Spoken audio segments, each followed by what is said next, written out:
people without history, a people without a culture, cannot know where they're coming from, neither can they know where they're going. So it's safe to say that they seem to be on a fruitless journey.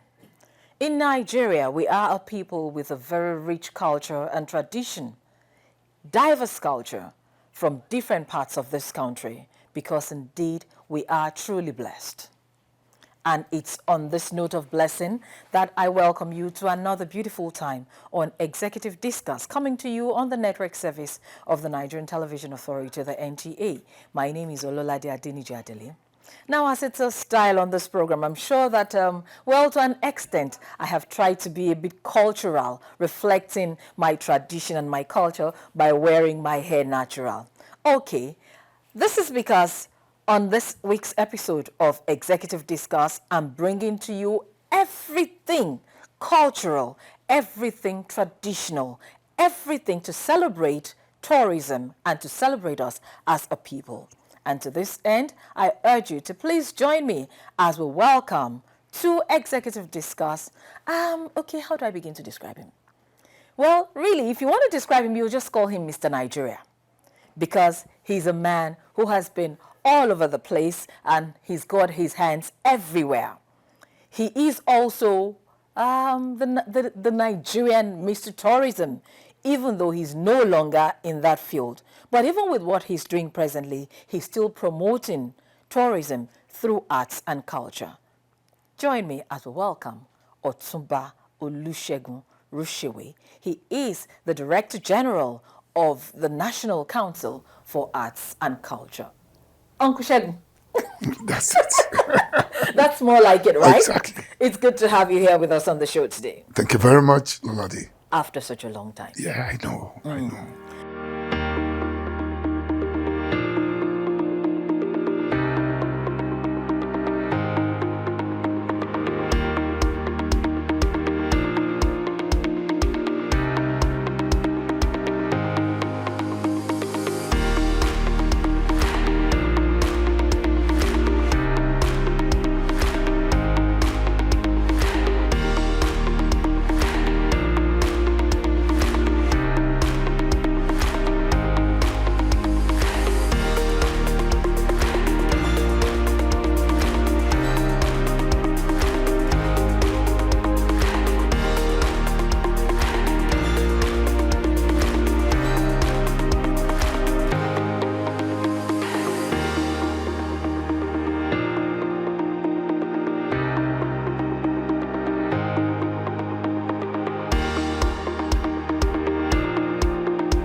All right, for the purpose of our viewers, I mean, for some who do not really know your story, because I know that you're first and foremost a journalist. I mean, you're my senior colleague. Yes. And you've been in tourism, you've been everywhere. Tell us about yourself. I know you were born in the north or so. So tell me your story.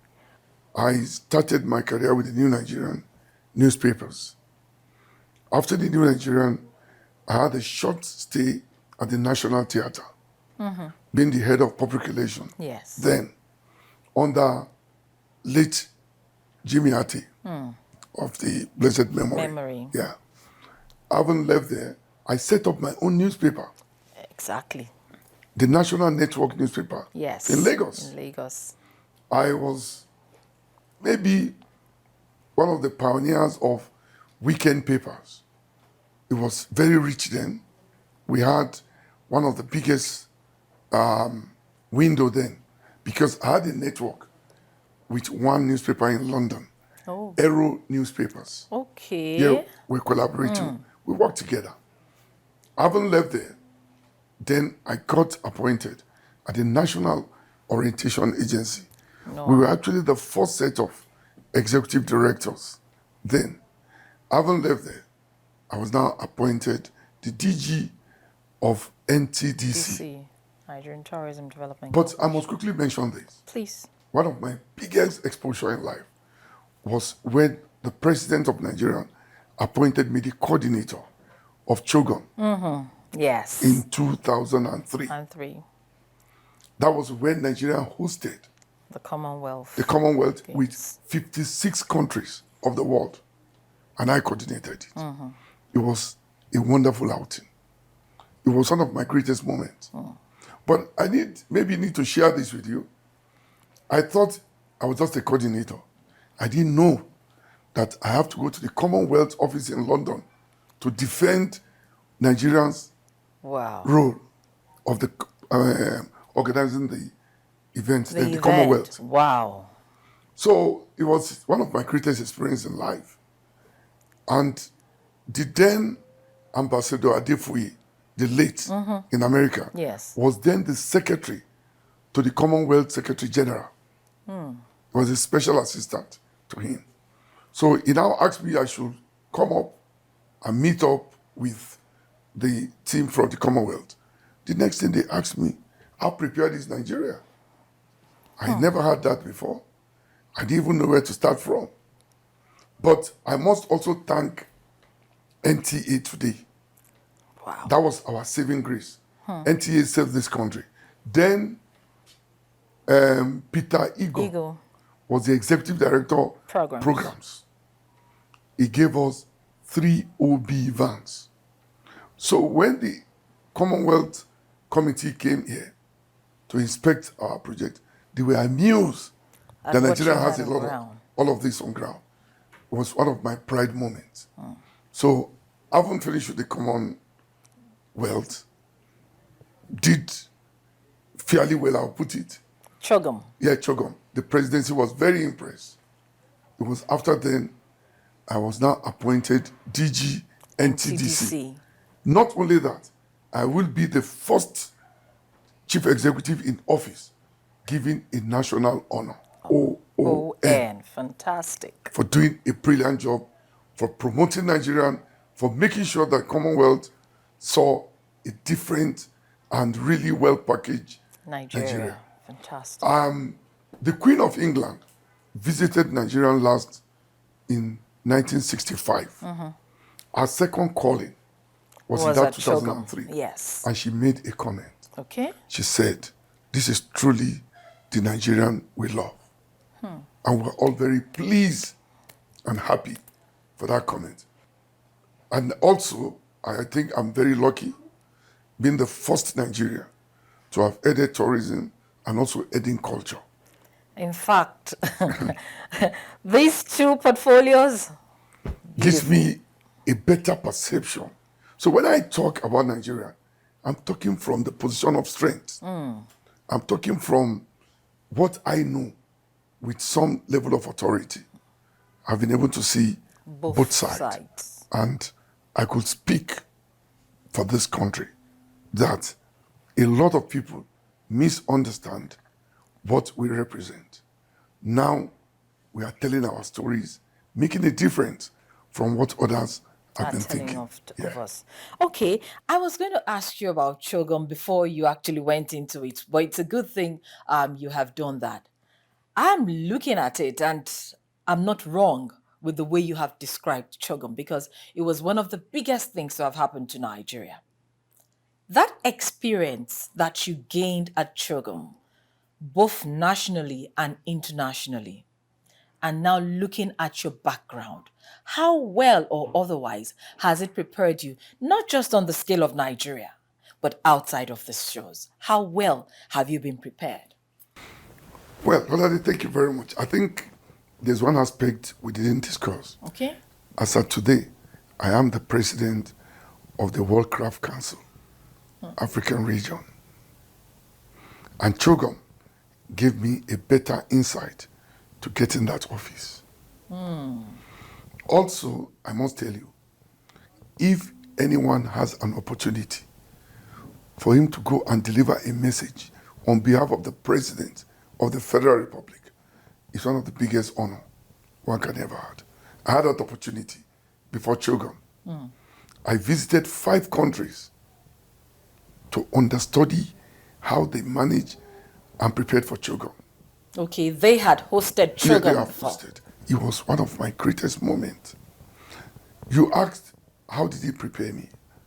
I can tell you today that my life has never been the same again after Chogon.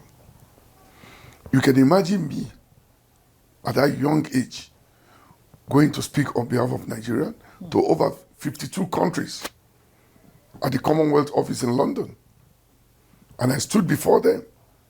And that was the day I think I recalled Psalm 23. When I entered the hall and I saw over 52 countries, The and they sea said of they are heads. waiting for me. Wow. Oh God, waiting for who? They say you. I said, okay, something has to start here. And when I finished my presentation, I could tell you something happened that day. The divine favor of God visited me. Without that, maybe I'll be telling a different story today. Because, and something instructive happened again. The lady from Canada, I would never forget her. She said, by the way, what has Nigerian got to offer that you want to host Chogon? I didn't know where to start from. But God used that lady to ask me the question that was embedded with the answers. So he made it easier for Easy me. for you. That was why when I got back to Nigeria after the meeting, I ran to NTA and other places and said, look, I have committed Nigeria. I didn't know at that time that NTA had over 11 OB vans. vans, yes. I didn't know. Yes. So once I came in, So you just went to put us in trouble. I know where. A positive one. There's one engineer, Ibok, if I'm right. Yeah. He was then the direct ED engineering DN. in NTA. So we held a meeting with them and we put this together. But the then president, Olusegun Obasanjo, was very excited. And I'm also very proud that after Chogon, our committee returned over 3 billion naira to the government. Wow. Yes, the records are there. Wow. Yes, over. Because we were so prudent, everything must be done to, it was one of the greatest moments. So for me, I think it was a divine network for me to have gone to Chogon because it prepared me for all the things I'm doing now. I think to a large extent, I found it to be like a familiar terrain for me. And I'm paying back for the opportunity I got from my country. Because, honestly, not because you are in an office, you are the best. No, it's an opportunity. And we must take advantage of putting our best and leave a legacy of what we have contributed. So we can be remembered for something. For something. Not to be said, what have we achieved? So today I'm very proud and happy that Chogon make a lot of difference In your about life. me. Yeah. Now, a lot of people know you more. In fact, I'm sure I won't be wrong if I'll say that some people still believe that you're in charge of tourism because you made a mark, a very, very remarkable one at that, when you were DG Nigerian Tourism Development Corporation. What was it that inspired you? What was it that educated you? What was it that, helped to set you in motion for selling Nigerian tourism? Because a lot of people did not know the tourism potentials we had before you in NCDC. So how did that all come about? Well, Lolade, I must be honest with you. I continue telling you this. Divine favor of God was with me. Okay, divine favor again. I'm telling you, when I got into tourism, Nigeria was nowhere rated, even among nations in Africa. We have 5 major outings. World Travel Market in London, ITB in Berlin, FITO in Spain, ATM in Dubai, then Indaba in South Africa. Within 2 years, I repositioned Nigerian as the greatest and the best tourism platform in the history of Africa. And how did we do this? It was very simple. It was not about self-centeredness. It was not about person. It was about our nation. In most cases, when we go for all of these exhibitions, I used to construct the best stand for Nigeria among other African countries. And within a short time, they said, what is going on? Nigeria is having a new look. I said, yes, I'm determined, and I mean it, determined that we must give our country the best. Something that is good for executive discourse, really, which I've probably never said on any platform before. Every country I travel to, about my tourism exploit, I visit the prison in that country. Why prison? Very good.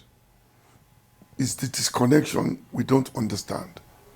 When you enter a country, you need to find out the profile of your country.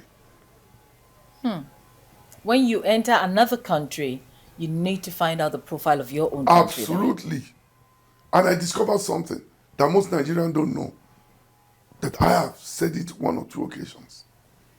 You see, you are going to take your brand, the Nigerian project, to another part of the world. Yes. You must check first, how is that brand rated in that country? What contributes to that? The number of your citizens imprisoned in that country, Wow. the number of entrepreneurship, investment profile of people from your country in that country. It's very important, but most people don't know this.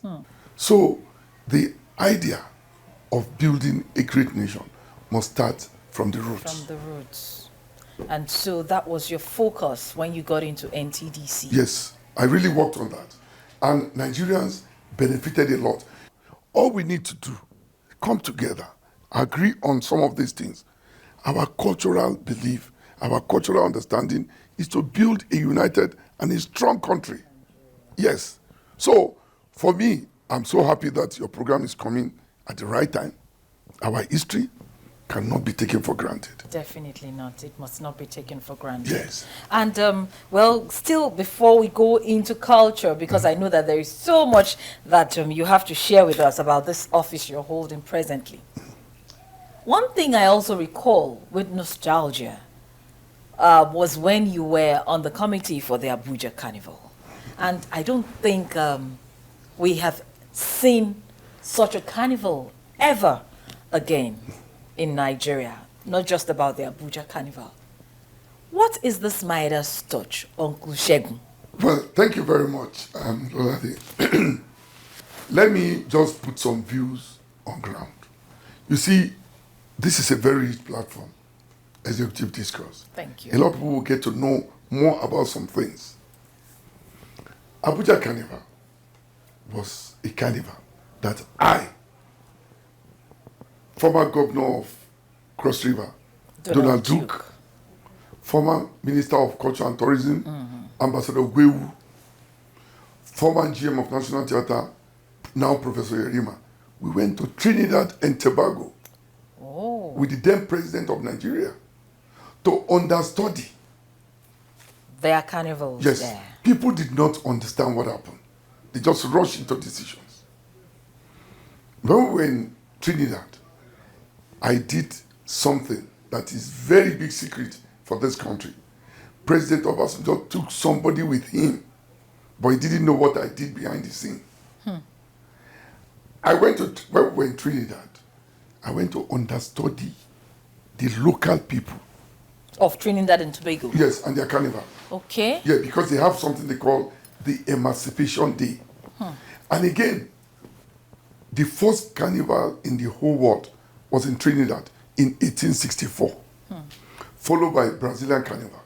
Okay. Then Notting Hill Carnival in London. Notting Hill Carnival in London. So when we came out, we were the first and the biggest in Africa. In Africa. Yes. President Obasanjo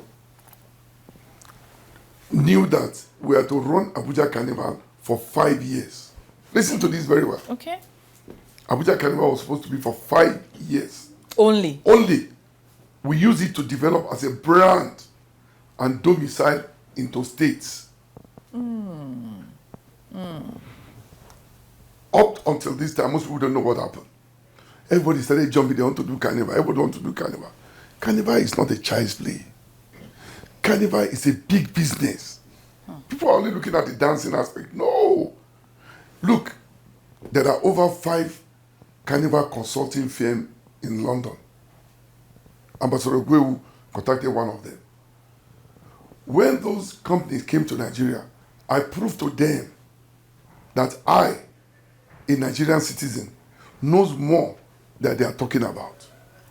Okay. Yes, because the European carnival is different from the African carnival. And the disconnection is, most people think the white man and the foreigners coming, the tourists, they want to see the Brazilian carnival. No. What they want to see is that local content. Your culture. Yeah, our culture in true position. And I must commend Plateau State government. They have one of theirs, the Burom, Islam Burom. They want to see you wear the animal skin, but we got it wrong. All we're doing was we're already taking our carnival as a foreign one. It's not. So I try to correct some of these things. Number 2, my dear, every community in Nigeria is blessed by Almighty God. There is no community in Nigeria that don't have a cultural brand. But we have not known how to package it. Do you know you can use a carnival to project the image of a country? Brazil, I must tell you the today, Rio Carnival. that's what they do. They use the carnival. Today, if you're talking of carnival, the white man wants to go to Brazil because they've turned it to a brand for their country. Even the Notting Hill Carnival. Absolutely, in London. Do you know that Notting Hill Carnival, I've forgotten the name of the NTA cameraman. Look, I've done a lot that I am pleading. We need some people to understudy me. It's important. To get it out of me. Because that is where we disconnect in this country. I took an NTA cameraman with myself. We went to Notting Hill Carnival. They didn't know who I was. I wore jeans, t-shirt with cap. And I went in coded. I got all the secret. So, for me, I am passionate about anything to do with Nigeria. 2, I built a cultural village in South Africa. In South Africa, yes, for the 2010 World Cup, yes. And everybody was asking me, Otunba, what is it? Do you know that Nigeria won the best award of the only country who didn't win the World Cup football, but won the village World Cup? Exactly. Yeah, because, look, how many minutes do you play football? 90 minutes. 90 minutes. So what happened after 90 minutes? I used the 90 minutes to showcase Nigeria. And I will also share this with you. So many South Africans didn't know what Nigeria means. They came to eat our food. That particular trip, I went with Shino Peters, Yinka Efele, T-Mac, Yinka Davis, Benga II. I went with all of them. So you went to give them the Nigerian 5G there? I had to tell them that, look, you don't understand Nigeria as a country. I came in with a different Nigeria. Do you know that most people did not go to stadium? They were watching football on our Nigerian ground. The record, I have the videos. Yes, I know. We didn't stop there. Did you hear the story of Russia? Of course, I was coming to that because you even did better in Russia. In Russia, when I came out with the Benin dancers, with the beats, the whole of Red Square turned upside down.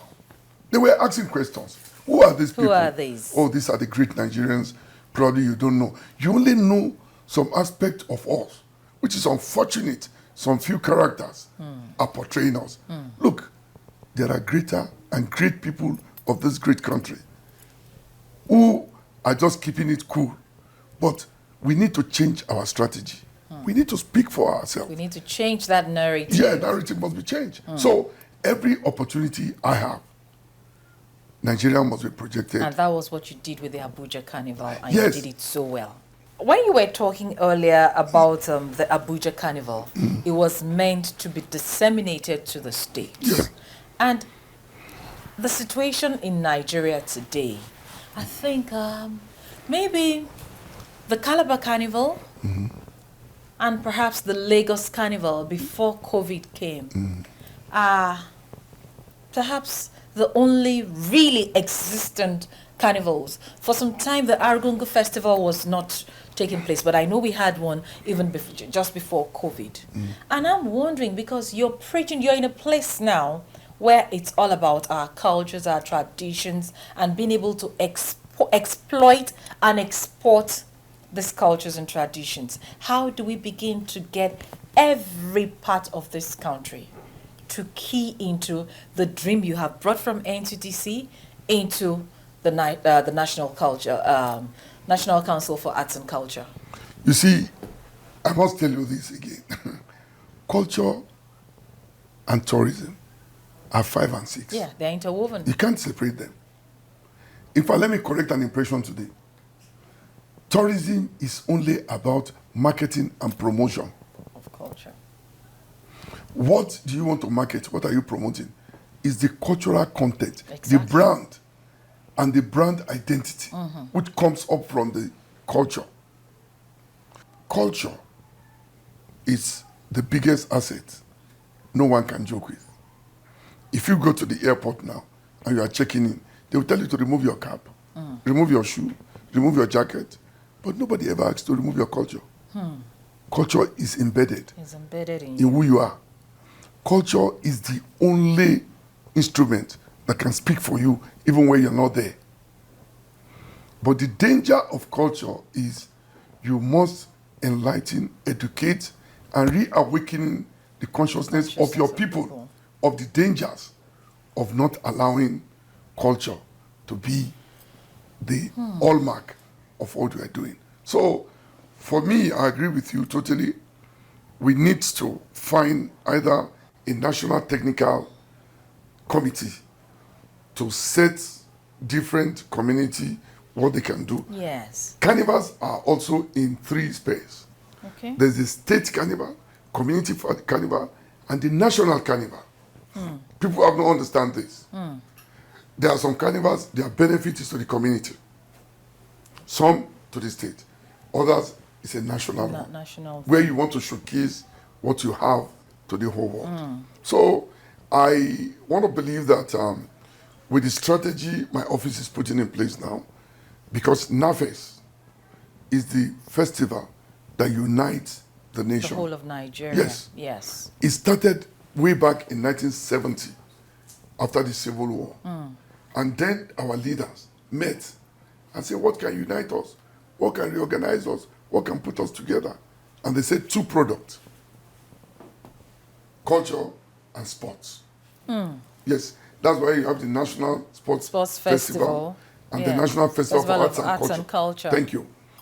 All right, Otunba Runsewe, we've had this conversation here and we've talked a lot about tourism. Maybe we'll just, and then of course culture, maybe we'll just take a breather here to see some clips of what you have done with tourism and now you're doing with culture. And I think I'll want our viewers to see part of what you did in Plateau State. Why don't we, get our viewers to see that? Oh, please.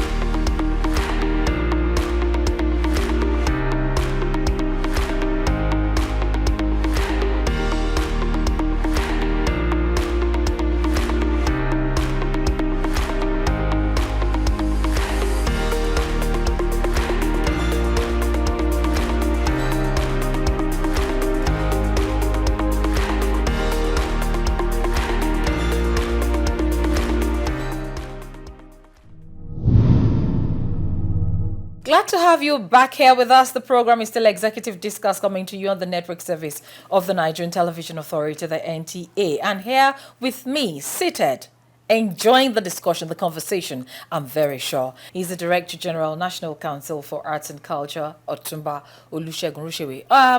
Okay. I get into this habit of calling you Uncle Shegun on national television. All right, Otunba. Now you are holding this present office. And like you have told us earlier, yes, culture and tourism are embedded. They're interwoven, they're intertwined. This office which you hold presently, the National Council for Arts and Culture, what has the experience here been like for you since you took office here? Well, already, thank you very much. I'd like to tell you that I have taken up some very serious issues that Nigerians may have not seen the seriousness. I'm working with NTA now on the rape issue. Stand against rape. Yes.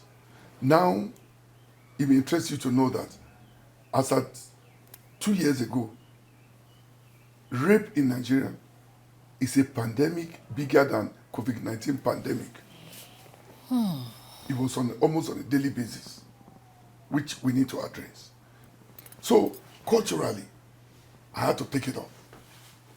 But meanwhile, I think it's good that the executive discourse is a respected platform to Thank make you. some issues known.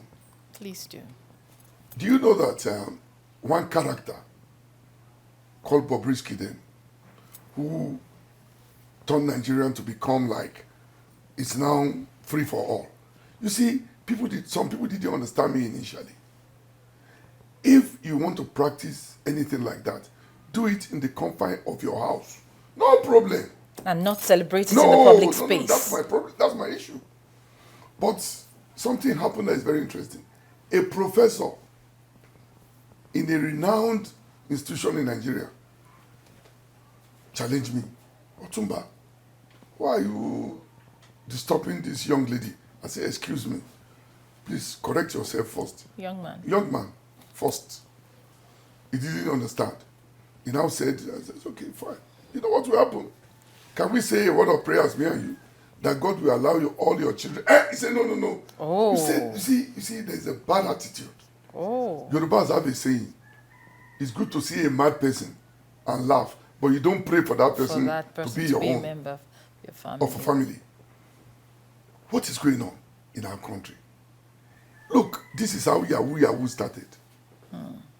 This is how Boko Haram started. We didn't address it on time. Today, look at what we are facing. So for me, culturally, we must use our cultural strength to correct all lot the of these anomalies. ills. Absolutely. Culture is about bringing out the best. So Nafes is truly the festival that unites the nation. By the grace of God, after Ekiti, I'm getting fantastic and good signal from that great governor of Lagos State. Because I was waiting for you to land. I was waiting for you to land, to know when Nafes is going to the land of aquatic splendor. Nafes, by the grace of God, we should be going to Lagos pretty soon. And Lagos have said to me, they want to bring the real Eco for show. Eco for sure. Yes. Exactly. And they said to me, Eco Ibaje. Obajeti. So we are together. So much, that we've been talking about here because you are indeed a man who is passionate about Nigeria. Now, in all of this, apart from the fact that, yes, we need to celebrate our own, I know that maybe it's a function of what we have made of ourselves. But I know that with all that you have achieved, all you're trying to do for Nigeria, you must have some challenges that you battle day in, day out in this office as the Director General, National Council for Arts and Culture. Take us through some of these challenges. Well, I see challenges as preparing me for the next level. Number one. Number two, if you don't want to have challenges, then you remain in your house. Yeah. You cannot become successful without people. You can't satisfy everybody. Normally, if you see somebody trying to pluck a mango, the mango is ripe. Yes. Nobody wants We'll to pluck an unripe mango. No. So if you are ripe, you must receive some stones. You must be prepared for that. The challenges, I think, in this office and so many other offices is understanding the good intention of what you want to do. Yeah, that's the key word. People understanding your yes, true intentions. You see, to understand the good intention of good people in this country is one of the most difficult challenges. When I took up office, that art and craft village, we met over 20 stolen cars. Doing what? They were parked there. Look, already. One lady that was kidnapped in Lagos, one big story sometime ago. Yes. She was kept there for 2 weeks. There? Yes. Do you know that we met AK-47 guns? Gosh. I'm on national TV. Oh, gosh. All these things were taken charge by Nigerian police. And because some people are benefiting from that, what is giving me a bad image as a person and my country, oh, goodness. and I should keep short, I said no. Now listen to this. I'm telling you facts. They used to have a nude club inside that place. The Art and Craft Village? Absolutely. I had to wear t-shirt, cap, wore jeans. These guys took a taxi with me to take me there. I saw it live. They were selling cocaine. The guy, the biggest cocaine trader then around, was staying there. All of those people doing business around Zone 4, that's where they sleep at night. The day police went to raid the place, they met AK-47. Gosh. They met drug. They met 310 people sleeping there. Excuse me. When we are talking of security in this country, if inside Abuja, central Abuja, against the Abuja master plan, that kind of thing is going on. Yes. There is no amount of security you can do. Government want to use that land to help the ordinary Nigerians who cannot go and pay for shops in a plaza, who cannot go and pay for a shop in a big marketplace to help them. Somebody will come there and take 20 shops and be subletting, paying government 40,000, subletting for 250,000. Oh my. And I said, no, it won't happen during my time. And I must also thank the Honorable Minister of FCT, who honestly, I'm so impressed with Malam Bello. He said, excuse me, I cannot take over government land and give to an individual because they are holding this land in trust. In trust. Also, the Minister of Information and Culture, Lai Mohammed, said, look, if government has given this to help the people, why do you want to deny the people? So, National Assembly too came up, supported us. So, for me, I have seen an opportunity where we are telling ourselves the truth. But the average selfish and self-centered individuals are not happy. Are not happy. Otunba is an amazing leader. He's a leader, he's not a boss. He's a man that is full of ideas, very creative, with due respect. He's a man who brings the best out of his staff. When you go to Otunba, you think you have done an amazing thing. Otunba will look at it. By the time he starts interacting with you, interrogating even the proposal that you have written, you discover that yes, there are much more to learn. So to me, Otunba is a man who inspired his staff. To Otunba, there is nothing impossible. To Otunba, you think out of the box. Otunba always believe that there is nothing you cannot do. He's a very passionate leader, a leader who is interested in achievement, not necessarily what he will personally gain. He spent his time, money, energy to ensure that the assignment he is given is delivered to the best of his ability. Otunba Olusegun Runsewe. In all of this, you're such a busy man. You're all over the place, doing one thing or the other and trying out new things. How much time do you have to rest? Rest is also a grace. You can sleep all day and not be healthy. But it's important that you have some time to yourself to, particularly exercise, is very key. I take time to do good exercise. I play golf. Yes. In fact, I'm one person promoting the new image of golf in Nigeria. Golf. Yes. I have a book coming out in the next a month. The history of golf in Nigeria. How golf started in Nigeria. I'm coming out with that book. Golf is the only game that gives you the biggest network in the whole world. Number one. Golf is medicinal. When you hit a good strike of golf ball, your entire body chemistry communicates. Oh yes. Golf make you to be a straightforward person. Okay. If you play golf with somebody now for just 18 holes, you will know that person better than living with him for 18 years. Golf brings out the intimate of you. When you see a golfer address the ball on the tee box, it tells you whether he's an introvert, an extrovert, a patient person, an aggressive person.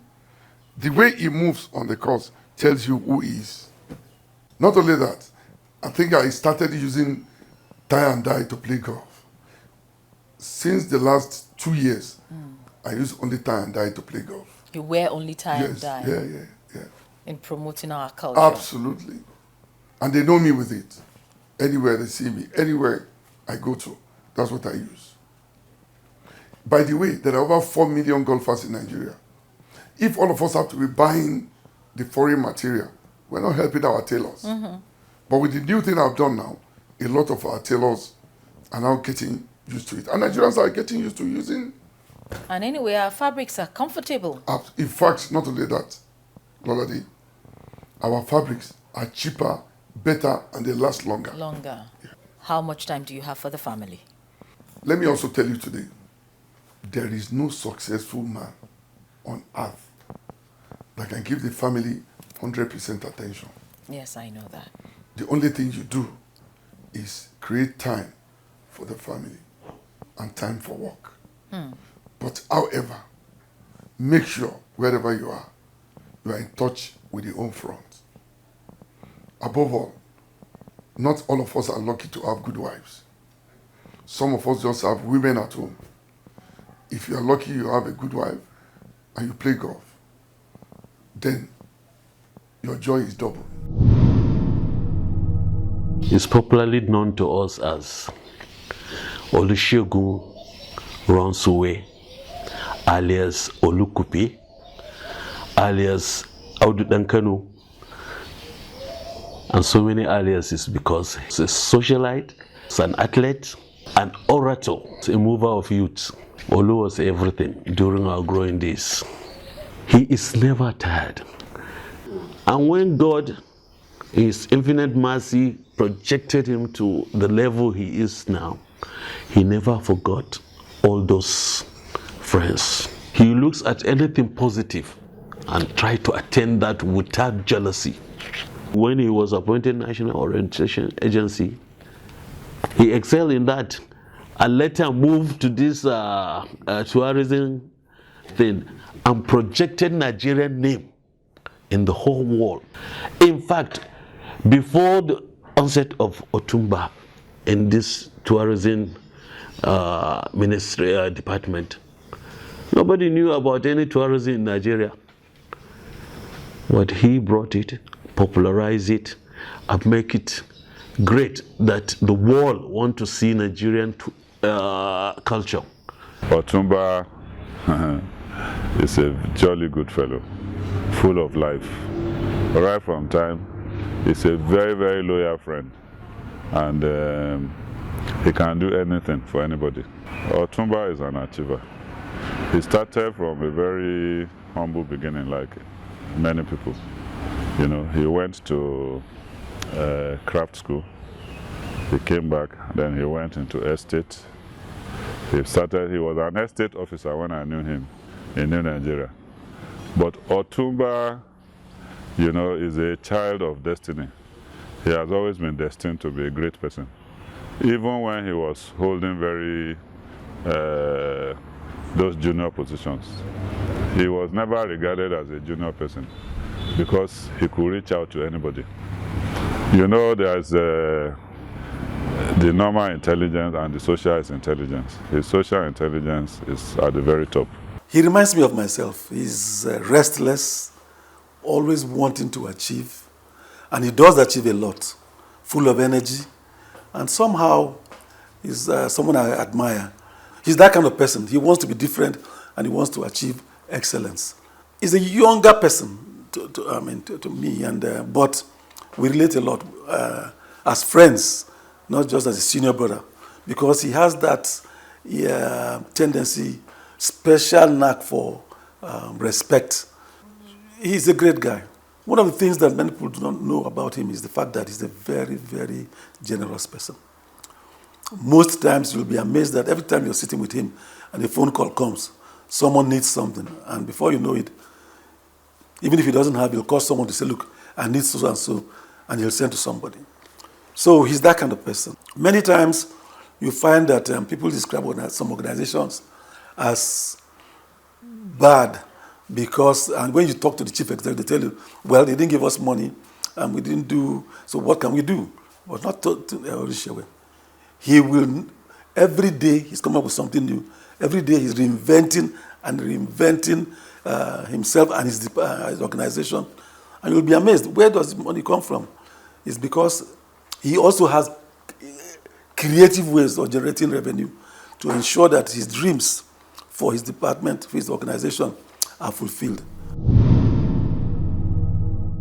I've been at different fora where maybe discussions have come up about you. And people have been of the opinion that, oh, yes, he's a highly detribalized Nigerian. He flows well with the Northerners, he flows well with the Easterners, and with the Southerners. So you can hardly tell, if not by the mention of his name, you can hardly tell where he's from. And that perhaps that is part of what has been responsible for your tremendous successes in all the offices you have held. Is this true? Absolutely. There is no need to look at anyone where he comes from, he or she. Once you've done that, you've drawn a line.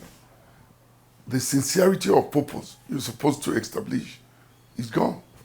And hardly you can achieve anything. So I could live with anybody. Sometimes they even said, this guy is bad. I never believe the person is bad. Somebody could be bad for a reason. You don't have to, because of somebody's enemy, set up a patronage back. You don't believe in stereotyping? No, there's no need. Because sometimes, not even somebody from your own family could help you. Maybe somebody you met along the road. And by the way, we should understand something. God has a purpose for all of us to meet one time or the other. I have had so much fun talking to you on this program today. But before I let you go, from all of these years that I've known you, it's only been on few occasions that I've seen you not wearing a babariga. What informs your dress sense? One, I have found out that our dresses are the best. You see, we need to correct something. People that wear suits abroad, because of their weather. Our weather here needs allowances for fresh air. So why should I take some other person's culture as my culture? Look, if you go to Dubai, in their banks, everywhere, they wear their long jalabia. Yes. If you go to Spain, the same thing. Why do we have to copy other people's culture? Good. Please, I'm appealing, I'm begging Nigerians. that our tailors need jobs. Our tailors need to be patronized. If we don't patronize them, we are not helping to build a bigger and better Nigeria. So comfortability it is for you, and the need to patronize Nigeria and everything Nigerian. Wow. Now, this discussion is on a home stretch, and I know that there is so much that we can do with our culture and our tradition in Nigeria. Where is Otunba Segun Runsewe, individually and through the office of the Director General, National Council for Arts and Culture, taking Nigerian culture and tradition by extension? Where are you taking us to? I want, in the nearest future, not too long, to see Nigeria as a country other countries will emulate, to say, if you want to get it right, Nigeria is the place. For those who have lost faith, I plead with them. What is happening today is the challenges that will turn Nigeria to become the champion of all nations. It's a matter of time. So for me, I'm going to take Nigeria to that high extent, to the next level of discussing Nigeria as one of the stations where you can have a full stop to have the best of the cultural content of the whole world. I know that the National Council for Arts and Culture has an exhibition hall. Yeah. I think we should take a trip and see what you have there, what you're doing with it, and what you hope to do with it. Don't you think so? Absolutely.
Thank you very much, Otunba Olusegun Runsewe, the Director General, National Council for Arts and Culture. Indeed, it's been a wonderful time with you, and really you've opened my eyes to a lot of things that I didn't know about our culture here in Nigeria.